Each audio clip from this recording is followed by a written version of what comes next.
దేవుని యొక్క పరిశుద్ధమైన నామానికి మహిమ కలుగును గాక. అందరం ఆమేన్ చెప్దాం. ఆమేన్. దేవుడు మనకిచ్చిన ఈ సమయాన్ని బట్టి దేవునికి మహిమ కలుగును గాక. కూడి వచ్చిన సంఘం అంతటికి లోకరక్షకుడైన యేసు ప్రభువు పరిశుద్ధ నామమున అందరికీ వందనాలండి. అందరూ బాగున్నారా? మంచిది. బాగున్నాం కనుక ఇక్కడ ఉన్నామంటారా? మంచిది. దేవుడు మనల్ని సజీవ లెక్కలో ఉంచి ఈ రాత్రికాల సమయంలో ఆయన మనల్ని అందరినీ ఆయన సన్నిధిలోకి నడిపించిన విధానాన్ని బట్టి మీకు వందనాలు, స్తోత్రాలు.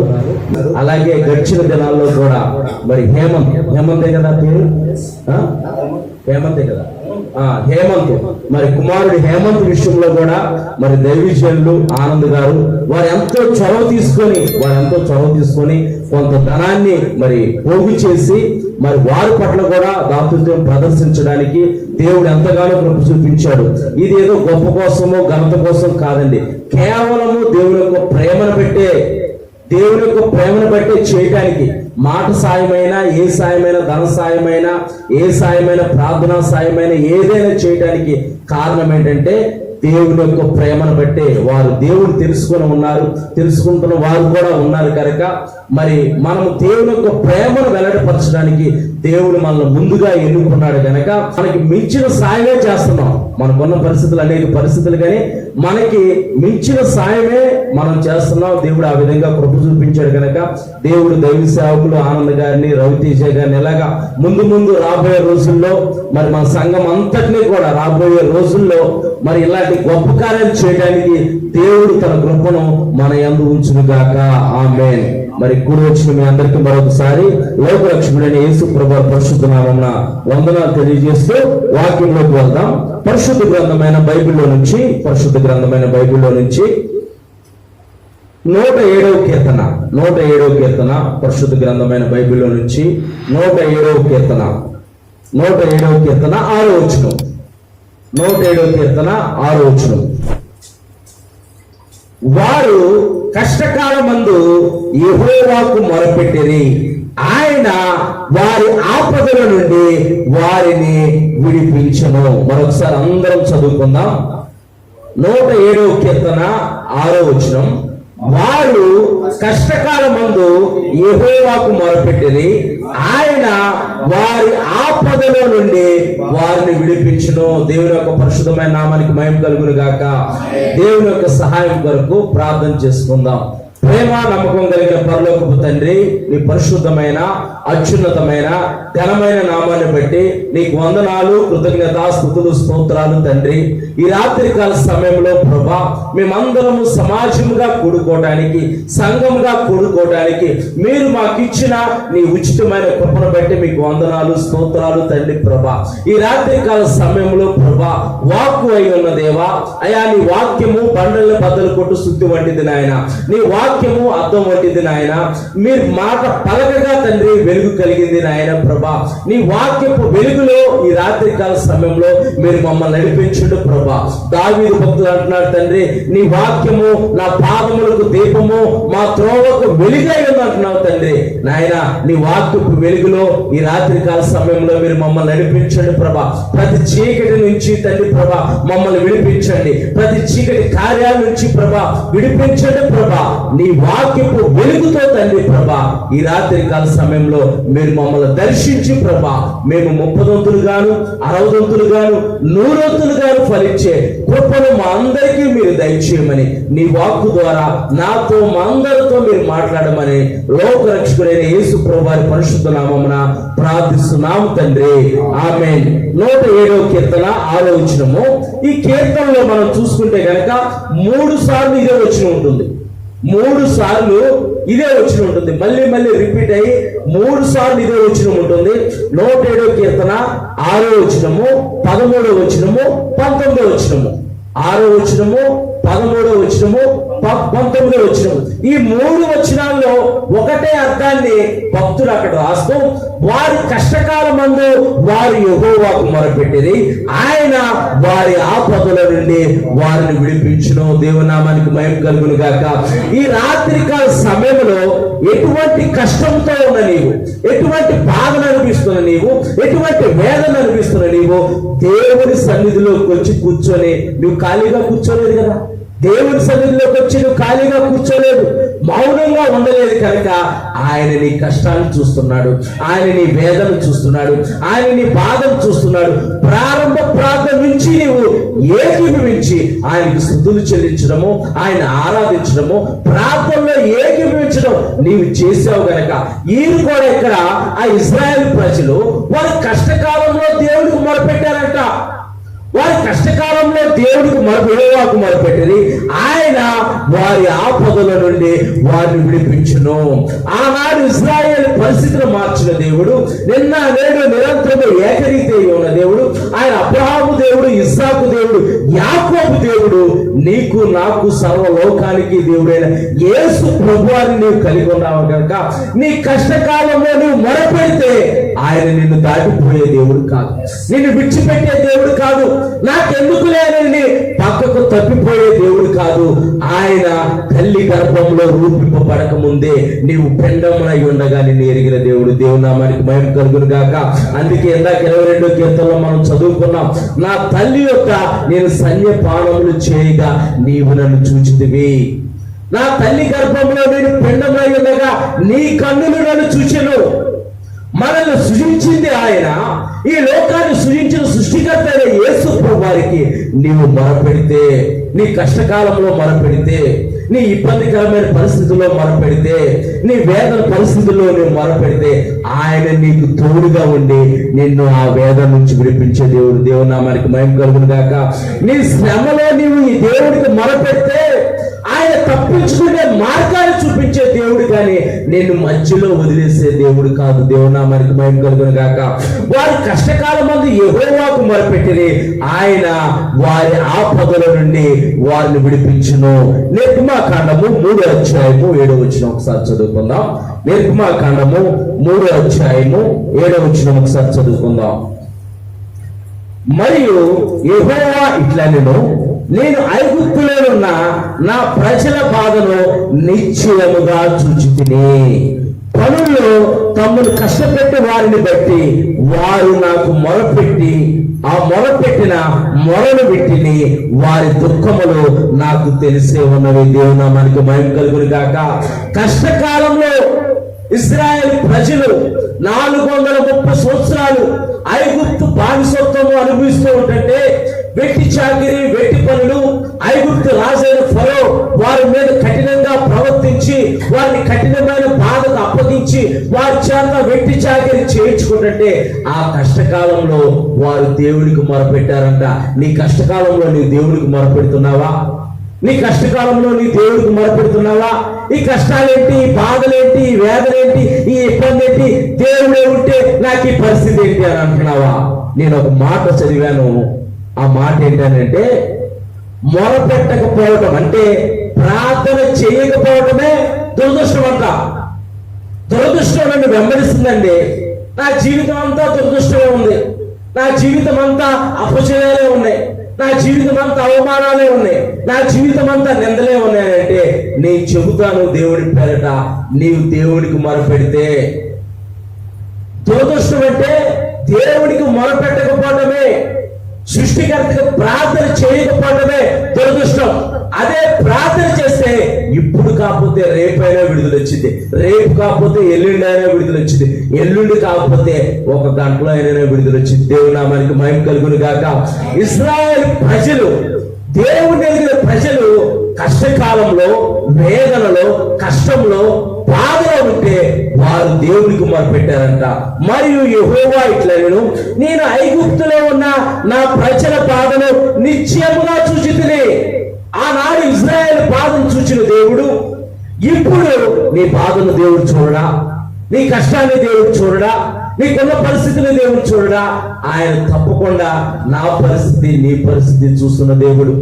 ఆ పరిస్థితుల్లో మనల్ని విడిచిపెట్టే దేవుడు కాదు.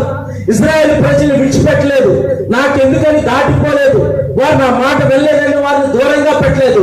ఆ కష్టకాలంలో వారు దేవుడికి మొరపెడితే నేను ఐగుప్తులో ఉన్న నా ప్రజల బాధను నిశ్చయంగా చూచితిని. పనుల్లో తమను కష్టపెట్టి వారిని బట్టి వారు పెట్టిన మొరను వింటిని వారి దుఃఖములు నాకు తెలిసే ఉన్నవి.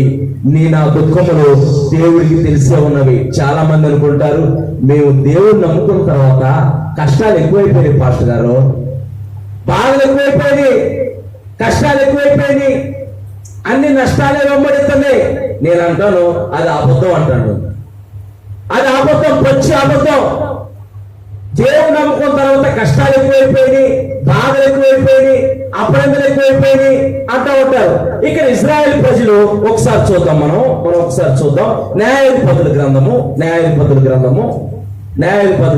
మీకు రిఫరెన్స్ తో సహా నేను చూపిస్తాను. న్యాయాధిపతుల గ్రంథము 6వ అధ్యాయం 1వ వచనం. న్యాయాధిపతుల గ్రంథము 6వ అధ్యాయము 1వ వచనం. ఇక్కడ దేవుని యొక్క వాక్కు ఈ విధంగా రాయబడి ఉంది. ఇశ్రాయేలీయులు యెహోవా దృష్టికి దోషులైనందున యెహోవా 7 ఏళ్ళు వారిని మిద్యానీయుల చేతికి అప్పగించెను. ఎందుకు వారు కష్టంలో ఉన్నారు, ఎందుకు వారు బాధలో ఉన్నారు అంటే దేవుని దృష్టికి దోషులై ఉన్నారంట. దేవుని మాటలు వారు వినట్లేదు, దేవుని యొక్క ఆజ్ఞకు వారు లోపడట్లేదు. దేవుని యొక్క ఆజ్ఞకు లోపడకుండా, దేవుని మాట వినకుండా వారు ఇష్టానుసారమైన వారి జీవితాన్ని జీవిస్తుంటే, పరిశుద్ధ గ్రంథమైన బైబిల్లో ఒక మాట ఉంది, వారు పైకి భక్తి గలవారై ఉండి దేవుని శక్తిని ఆశ్రయించట్లేదంట. దేవుని శక్తిని ఆశ్రయించకపోతే, కష్టాలు రాకపోతే, బాధలు రాకపోతే సంతోషము ఆనందం వచ్చిందా? ఇక్కడ ఇశ్రాయేలు ప్రజలు దేవుడు వారిని విడిపించేసి, ఈ యొక్క నిర్మాకాండంలో మనం చదువుకున్నాం, దేవుడు వారి మొరను విన్నాడు, వారి కష్టాలు విన్నారు. వారి మధ్యకు ఒక ప్రవక్తను, మోషే ప్రవక్తను దేవుడు పంపించి వారి శత్రువు చేతుల నుండి వారిని విడిపించి, ఎర్ర సముద్రాన్ని 2 పాయలుగా చీల్చి వారిని అద్దరికి నడిపించి, ఆ ఎడారిలో వారిని నడిపించుకుంటూ వారికి కట్టడలు, ఆజ్ఞలు దేవుడు అనుగ్రహించి, ధర్మశాస్త్రాన్ని వారికి అనుగ్రహిస్తే వారు నాటని చెట్ల యొక్క ఫలాలు వారు భుజించేటట్టు, వారు కట్టని ఇళ్లలో వారు ఉండేటట్టు, వారు తొమ్మని బావుల యొక్క నీరు వారు తాగేటట్టు, పాలు తేనెలు పారే ప్రవహించు దేశానికి వారిని నడిపిస్తే, వారు సృష్టికర్తలు మర్చిపోయి, దేవుని ఆజ్ఞలు మర్చిపోయి, దేవుడి కట్టడలు మర్చిపోయి, దేవుని విడిచిపెట్టి దేవునికి దోషులుగా ఉన్నారంట. దేవుని నామానికి మహిమ కలుగును గాక. ఈ రాత్రికాల సమయంలో మనం ఎటువంటి భక్తి చేస్తున్నాం? మనం యథార్థమైన భక్తి చేస్తున్నామా? దేవుడు అంటున్నాడు, సృష్టికర్త అంటున్నాడు, నా యోబుని చూసావా? తూర్పు దేశమందు అతను నమ్మకమైన వాడు, భక్తిపరుడు, యథార్థవంతుడు. దేవుడే సరాసరి సృష్టికర్తే స్టేట్మెంట్ ఎత్తున్నాడు. నువ్వు ఎక్కడ తిరుగుతున్నావు అపవాది? సైతానా, నువ్వు ఎక్కడ తిరుగుతున్నావు అంటే, నేను భూమి మీద అటు ఇటు తిరుగుతూ వచ్చాను నీ దగ్గరికి అంటే, నా ఏబుని చూసావా? చూశాను, ఏబుని చూశాను. ఏబు చాలా భక్తిపరుడు, ఏబు చాలా మంచోడు. అందుకే కదా ఏబు చుట్టూరు నువ్వు కంచి వేశావు, ఏబు కుటుంబం చుట్టూరు నువ్వు కంచి వేశావు. ఒకవేళ నువ్వు దేవుని ఆజ్ఞలు పాటించేవాడైతే, దేవుడి కట్టడలు పాటించేవాడైతే, దేవుడి మీద ఆధారపడేవైతే, దేవుడు నీ చుట్టూ ఆయన కంచెను వేస్తాడు. దేవుడు నామానికి మహిమ కలుగును గాక. ఆయన కంచెను వేస్తాడు. నీ ప్రయాణంలో ఆయన తోడుగా ఉంటాడు. నీ రాకపోకలందు యెహోవా నీకు తోడుగా ఉండి నిన్ను నడిపించును. నీ కష్టకాలంలో ఆయన నీకు తోడుగా ఉండి నిన్ను నడిపిస్తాడు.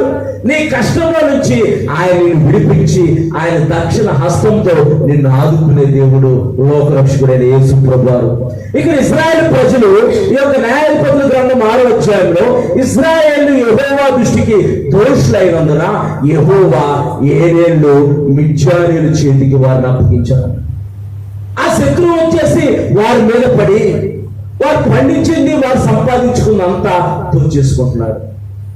అపవాదికి చోటు ఒకటి, వారిని ఎదిరించి వాడు మీ యొద్ద నుండి పారిపోను. దేవుని నామానికి మహిమ కలుగును గాక. వాడు నువ్వు ఎదిరించేవాడిగా ఉండాలి, వాడు నువ్వు గద్దించేవాడిగా ఉండాలి. వచ్చుతున్న దినాలు అంత్య దినాల్లో మనం ఉన్నాం, భయంకరమైన దినాల్లో ఉన్నాం. ఇప్పుడు ఏం జరుగుతుందో, రేపొద్దున ఏం జరుగుతుందో అర్థం కావట్లేదు. ఇందాక మా తమ్ముడు హైదరాబాద్ లో ఉంటాడు, ఫోన్ చేసి, అన్నయ్య పొద్దున తెల్లారుజామున భయంకరమైన వర్షం కురిసింది, చాలా పెద్ద వర్షం కురిసింది, ఉదయం 6 ఎంతో టైం అవుతుంది, నేను సోఫాలో కూర్చున్నాను, వాటర్ వస్తాయని చెప్పేసి వాటర్ పట్టుకుందాం సోఫాలో కూర్చుంటే ఒక పెద్ద వాళ్ళది 3 స్టేర్లే ఉంటుంది బిల్డింగ్. వాళ్ళు ఉండే బిల్డింగ్ వెళ్ళి కింద ఫ్లోర్లో ఫస్ట్ ఫ్లోర్లో వాళ్ళు ఉంటారు.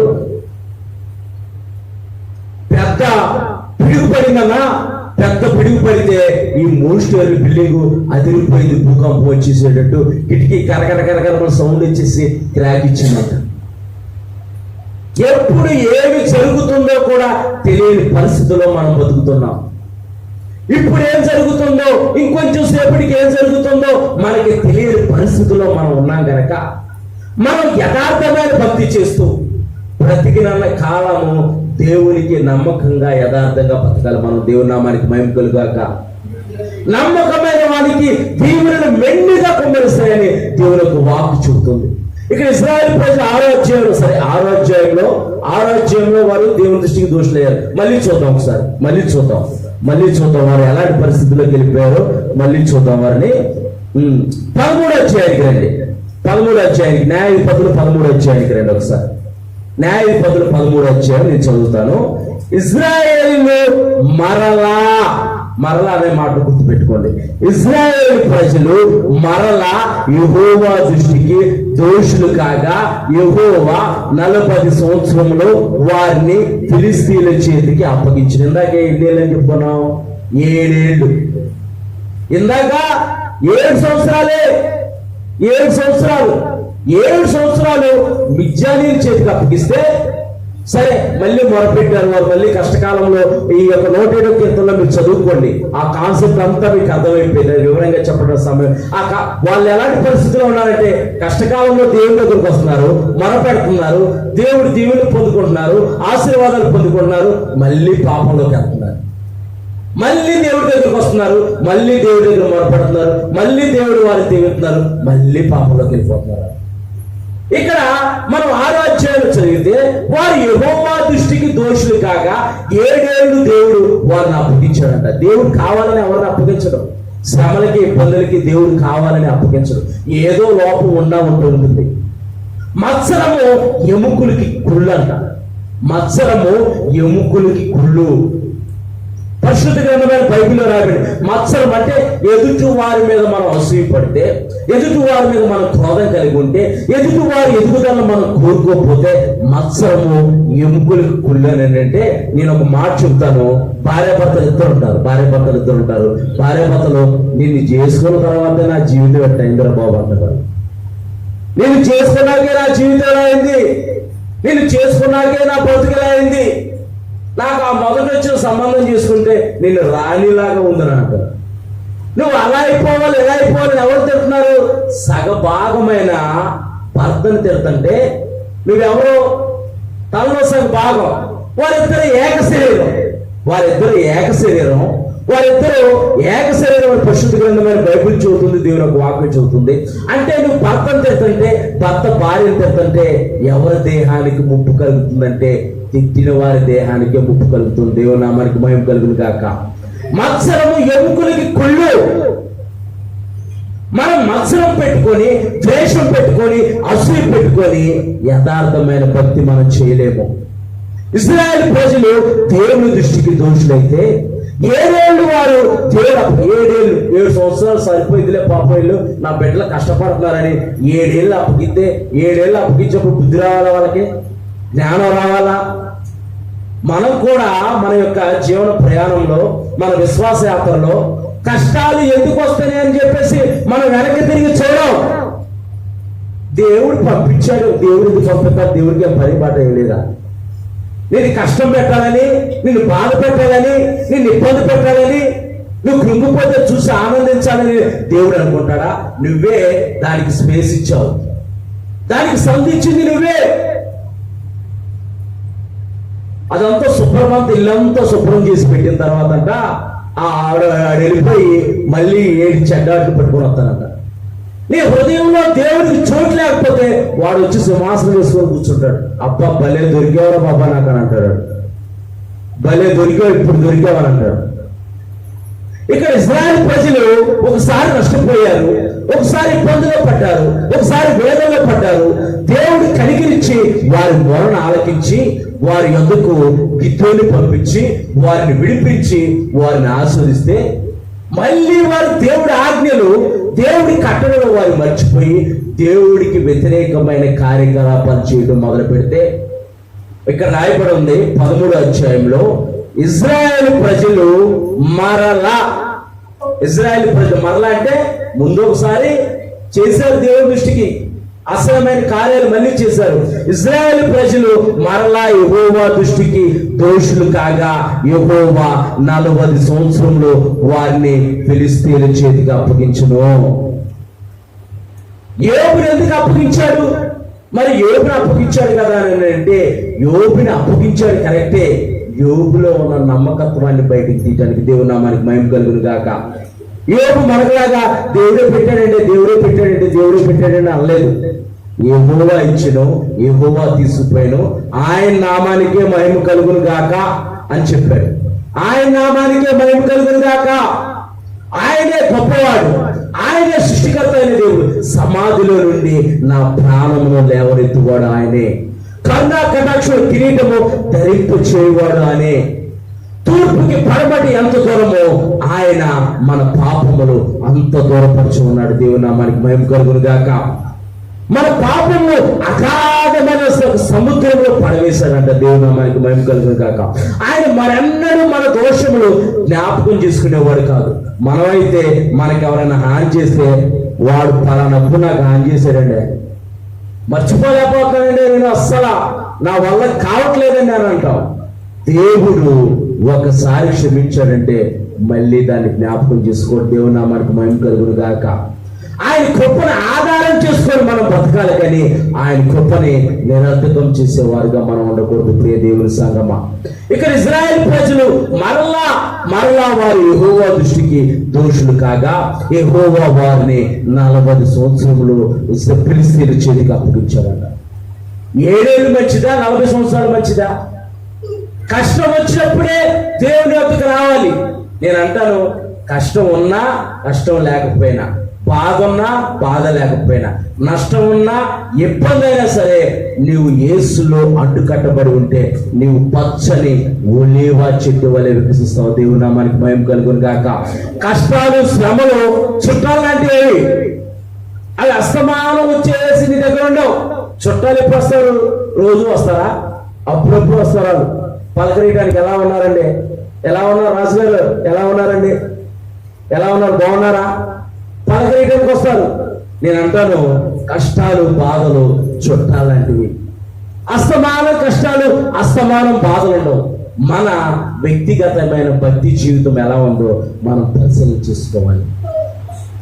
ఇజ్రాయేల్ ప్రజలు వారు మాటి మాటికి త్రోవ తప్పిపోతున్నారు, మాటి మాటికి దేవుని విడిచిపెడుతున్నారు, మాటి మాటికి వారు దేవుని ఎదుట దోషులుగా నిలబడుతున్నారు. మాటి మాటికి మనము దేవుని వద్దకు వచ్చి దేవుని ఎదుట నా తప్పు అయిపోయింది ప్రభా, నా దోషం వచ్చేసింది ప్రభా, దోషం నన్ను ఏర్పడి చేస్తుంది ప్రభా అని పదాకులు దోషంతోనే దోషం పోగొట్టుకోవడానికి చూస్తే నువ్వు ఆత్మీయ జీవితంలో ఎప్పుడు ఎదుగుతావు? నువ్వు ఆత్మీయ జీవితంలో ఎప్పుడు స్థిరపడతావు? నువ్వు ఆత్మీయ జీవితంలో స్థిరపడి అనేకుల్ని అగ్నిలో నుంచి బయటికి లాగినట్టుగా కొందరైనా లాగా దేవుని నామానికి మహిమ కలుగును గాక. చూసుకుందాం ఇక్కడ ప్రకటన గ్రంథము 2వ అధ్యాయం 2వ వచనం. ప్రకటన గ్రంథము 2వ అధ్యాయం 2వ వచనం. ప్రకటన గ్రంథము 2వ అధ్యాయం 2వ వచనం. నీ క్రియలను, నీ కష్టమును, నీ సహనమును నీ ఎరుగుదును. ఆయన మన క్రియలు చూస్తున్నాడు, మన కష్టాన్ని చూస్తున్నాడు, మన సహనాన్ని చూస్తున్నాడు. ఆయన చూస్తున్న దేవుడు మనల్ని విడిచిపెట్టే దేవుడు కాదు. భర్తిమైని దేవుడు దాటిపోలేదు. దావీదు కుమారుడా అని పిలిస్తే దేవుడు అలా స్టన్ అయిపోయి అక్కడి నిలిచిపోయాడంట. ఆ యొక్క స్త్రీ వచ్చి యేసు ప్రభు వద్దకు వచ్చి, ప్రభా నా కుమార్తె చావు సిద్ధమై ఉంది అంటే, యజమానుడి యొక్క బల్ల మీద రొట్టెలు కుక్కలకు పెట్టడం న్యాయమా అని చెప్పేసి ఆమెను పరిశీలన చేశాడు. కానీ భర్తిమై మాత్రం దావీదు కుమారుడు అంటే దేవుడు అలా నిలిచిపోయి అతనికి స్వస్థతను కలగజేశాడు. దేవుని నామానికి మహిమ కలుగును గాక. నీవు ఈ రాత్రికాల సమయంలో ఏ కష్టంతో వచ్చి నువ్వు దేవుని ఎదుట మొరపెడుతున్నావు, దేవుడు నీ కష్టం నుంచి, నీ బాధ నుంచి, నీ వేద నుంచి నిన్ను విడిపించి నిన్ను అనేకులకు ఆస్వాదకరంగా మార్చును గాక. దేవుని నామానికి మహిమ కలుగును గాక. ఫిలిప్పీయులకు రాసిన పత్రిక 3వ అధ్యాయము 1వ వచనం, మెట్టుకు సహోదరులారా ప్రభువునందు ఆనందించుడి. నీ కష్టంలో, నీ బాధలో నీవు దేవుని యందు ఆనందించేవాడి ఉంటే, దేవుని మీద నెపాలేయకుండా, దేవుని మీద నేరారోపణ చేయకుండా, దేవుని బాధ పెట్టకుండా, దేవునికి అసహ్యమైన కార్యకలాపాలు చేయకుండా, దేవుడి కట్టడలో దేవుడి ఆజ్ఞలకి నువ్వు లోబడకుండా ఉండకుండా, దేవుని మనసెరిగి దేవుడు చెప్పినట్టు దేవుడు నడుచుకోమన్నట్టు మనం దేవునిలో ఆనందిస్తూ మనం ఉంటే గనక మనము 30 గాను 60 గాను 100 ఫలిస్తాం అంటే దేవుని నామానికి మహిమ కలుగును గాక. లూకాసు వార్త ఈ 2 మాటలు చూసుకొని ముగించుకుందాం, సమయం అవుతుంది గనక. లూకాసు వార్త 12వ అధ్యాయము 22వ వచనం. లూకాసు వార్త 12వ అధ్యాయము 22వ వచనం. అంతటా ఆయన తన శిష్యులతో ఇట్లనెను, ఈ హేతువు చేత మీరు ఏమి తిందుమో అని మీ ప్రాణములు కూర్చోనెను, ఏమి ధరించుకుందుమో అని మీ దేహములు కూర్చోనెను చింతపడగని. మీకు కష్టాలు ఉన్నాయని, బాధలు ఉన్నాయని, ఇబ్బందులు ఉన్నాయని చింతపట్టుకొని మరలా చెబుతున్నాను, ప్రభునందు ఆనందించుడి. దేవుని నామానికి మహిమ కలుగును గాక. నీవు చింతపడటం వల్ల ఆ చింత మోరడు ఎక్కువ కాదు, మోరడు తక్కువ కాదు. నువ్వు ఒక చింతపడినంత మాత్రాన ఒక జానుడు పెరగవో, ఒక పెద్దలు తగ్గవో. ఆ చింత వల్ల నువ్వు చింతించి నీ హృదయం బాధపడటం తప్ప, నీ శరీరం కృషించిపోవడం తప్ప, లేనిపోయిన రోగాలు టెన్షన్ తెచ్చుకోవడం తప్ప. అందుకే దేవుడు అన్నాడు, మీ చింత యావత్తు నా మీద వేడి. దేవుని నామానికి మహిమ కలుగును గాక. నీ చింత యావత్తు నా మీద వేడి. నీవు ఎటువంటి చింతలో ఉన్నా, ఎటువంటి కష్టంలో ఉన్నా సరే, నీ బాధను, నీ కష్టమును ఆయన యొద్ద మొరపెడితే, ఆయన సన్నిధిలో మొరపెడితే ఆయన నీ మొరను ఆలకించి నీకున్న పరిస్థితి అంతటి నుంచి నిన్ను విడిపించే దేవుడు. దేవుని నామానికి మహిమ కలుగును గాక. ఇక్కడ శిష్యులకి యేసు ప్రభువు చెబుతున్నారు, ఏమి తిందుమా, ఏమి తాగుదమా, ఏమి ధరించుకుందుమా అని ప్రాణమును కూర్చోను, ఆహారం కూర్చోను. మీరు చింతపడగడి. మనం చింతపడవలసిన విషయాలు ఇవి కాదు. మనం వేటి కొరకు చింతపడాలి, వేటి కొరకు బాధపడాలని ప్రభు అక్కడ చెబుతున్నాడు. చూద్దాం మనము 23వ వచనం. లూకాసు వార్త 12వ అధ్యాయం 23వ వచనం. ఆహారము కంటే ప్రాణమును, వస్త్రము కంటే దేహము గొప్పవి కావా? కాకుల సంగతి విచారించుడి, చూడుడి, అవి విత్తవు, కోయవు, వాటిని గరిసలేదు, కొట్టుట లేదు, ఆయనను దేవుడు వాటిని పోషించుచున్నాడు. మీరు పక్షుల కంటే ఎంతో శ్రేష్ఠులు, మరియు మీలో ఎవ్వడూ చింతించుట వల్ల తన ఎత్తును మోరుడు ఎక్కువ చేసుకొనగలడు. కాబట్టి అన్నిటికంటే తక్కువైన మీ చేత కాకపోతే తక్కిన వాటిని గురించి మీరు చింతింపనేలా? పువ్వు ఎలాగ ఎదుగునో ఆలోచించుడి, అవి కష్టపడవు, వడకవు.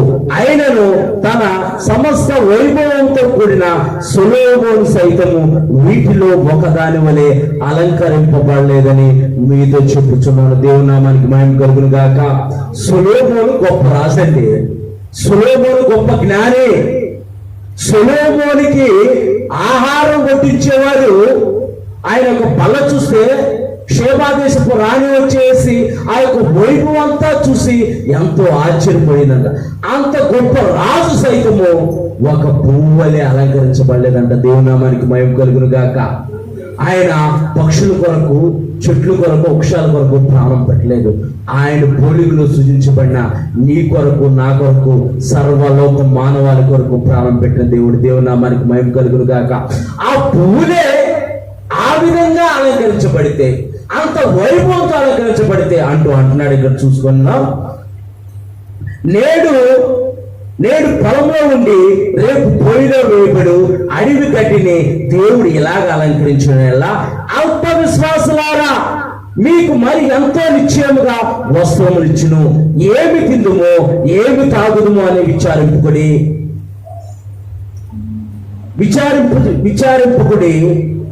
అనుమానము కలిగి ఉండుకుడి. ఈ లోకపు జనులు వీటిని కూర్చి వెతుకుదురు, ఇవి మీకు కావలసినవని మీ తండ్రికి తెలియను. మీరైతే ఆయన రాజ్యమును వెతుకుడి, దానితో కూడా ఇవన్నీ మీకు అనుగ్రహించిన. దేవుని నామానికి మహిమ కలుగును గాక. దేవుని రాజ్యం వెతకడం అంటే దేవుని యొక్క వాక్కులో పడటమే. ఆయన వాక్కుకు లోపడి, ఆయన కట్టడకు లోపడి, ఆయన మాటలకు లోపడి నీవు జీవిస్తే ఆ రాజ్యాన్ని నువ్వు పొందుకోగలుగుతావు. ఆ రాజ్యాన్ని నువ్వు వెతుకుతున్నట్టు ఆయన మాటలు ధృవీకరించి ఇజ్రాయేల్ ప్రజల్లాగా ఇజ్రాయేల్ ప్రజలు దేవుడి యొక్క ఆజ్ఞలు, దేవుడి యొక్క కట్టడలు పొందుకొని దేవునికి దోషులైపోయారు. ఆ గొర్రెపిల్ల వివాహ మహోత్సవంలో ఆయనతో మనం పాలుభాగస్తులు అవ్వాలంటే దుర్దినాల్లో మనం ఉంటామండి. అపాయకరమైన కాలంలో మనం జీవిస్తున్నాం. మనము పెళ్లి కుమార్తె వలె మనం వరుడి కొరకు మనం అలంకరించుకోవాలి. మనలో ఉన్న పాపపు క్రియల నుంచి మనం విడుదల పొందుకొని దేవుని యొక్క పరిశుద్ధ రక్తం ద్వారా నీతిమంతులుగా చేయబడి ఆయనలో దినదినము పరిశుద్ధత కొరకు మనం కనిపెట్టుతూ ఎదగాలి. దేవుని నామానికి మహిమ కలుగును గాక. ఎప్పుడైతే ఆయన ఆజ్ఞలు, ఆయన కట్టడలు పాటిస్తూ మనం జీవిస్తుంటామో ఆయన రాజ్యాన్ని మనం వెతికి ఆ రాజ్యాన్ని మనం పొందుకుంటాం. దేవుడు అటువంటి కృప మనందరికీ దయచేయను గాక. దేవుడు ఈ మాటల్ని మన మిడికిల్లో దీవించి ఆస్వాదించును గాక. ఆమేన్. మనందరం బాపురించి, అవును ప్రభా, ఇప్పటి వరకు నేను కష్టకాలంలో నీకు మొరపెట్టి నా కష్టాలకి బాధలకి కారణం నీవే అని నేను అనుకుంటున్నాను ప్రభా. అయ్యా మమ్మల్ని క్షమించు ప్రభా. ఈ రాత్రికాల సమయంలో ఇశ్రాయేలు ప్రజలు నీకు దోషులయ్యి వారే ఆ దోషాన్ని తెచ్చుకున్నారు ప్రభా. మేము కూడా దోషులు కాకుండా మేము నిర్దోషులుగా, అది ముడతైనను, మత్సైనను, కలంకమైనను, మరటిది ఏదేనో లేని వధువు సంఘముగా మేము మారటానికి మాకు నీ కృపను గురించి ప్రభా.